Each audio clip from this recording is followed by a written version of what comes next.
ISIL's weak. I know it doesn't look like that right now, but it's the truth. And they don't want you to know it, which is why it's something we should talk about.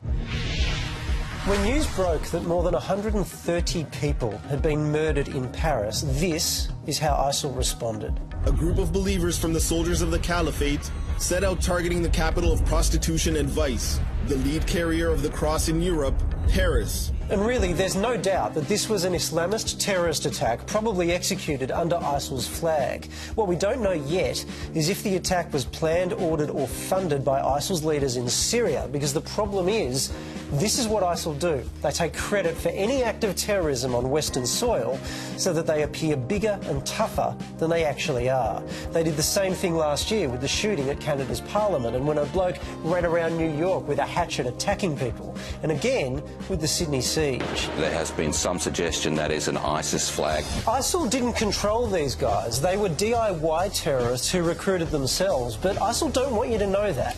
How do I know? Because ISIL told us they don't want you to know that in their monthly magazine. In October last year, they wrote this: "It is important that the killing becomes attributed to patrons of the Islamic State who have obeyed its leadership. This can easily be done with anonymity. Otherwise, Crusader media makes such attacks appear to be random killings." Every time an attack happens, and they do claim it, you know, they're headline news around the world. There's a reason ISIL want to appear so powerful, why they don't want to acknowledge that the land they control has been taken from weak enemies, that they're pinned down by airstrikes, or that just last weekend they lost a significant part of their territory. They really don't have the capacity to hit back against the combat aircraft of the West. ISIL don't want you to know they would quickly be crushed if they ever faced a proper army on a real battlefield. They want you to fear them. They want you to get angry. They want all of us to become hostile, and here's why. ISIL's strategy is to split the world into two camps. It's that black and white. Again, we know this because they told us. Last year, they declared there is no grey zone in this crusade against the Islamic State. The world has split into two encampments, one for the people of faith, the other for the people of disbelief, all in preparation for the final Great War. They want to start World War III, a global war between Muslims and everyone else. That's what they want to create.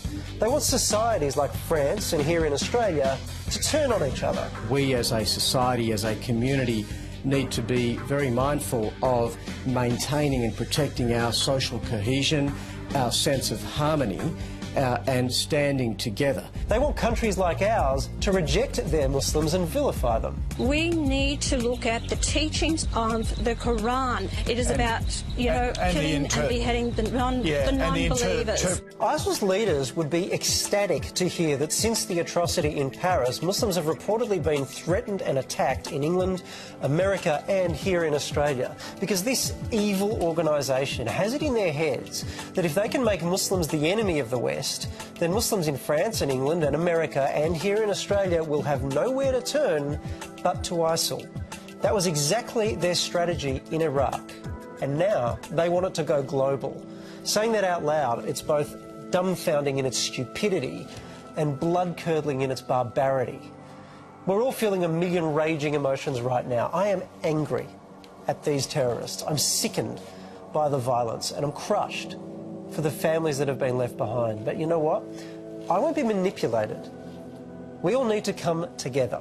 I know how that sounds. I know it's a cliche, but it's also true, because it's exactly what ISIL doesn't want. So if you're a member of Parliament, or a has-been member of Parliament, preaching hate at a time when what we actually need is more love, you're helping ISIL. They have told us that. If you're a Muslim leader telling your community they have no place here, or a non-Muslim basically saying the same thing, you're helping ISIL. They have told us that. Or if you're just someone with a Facebook or Twitter account firing off misguided missives of hate, you're helping ISIL. They've told us that. And I'm pretty sure that right now, none of us wants to help these bastards.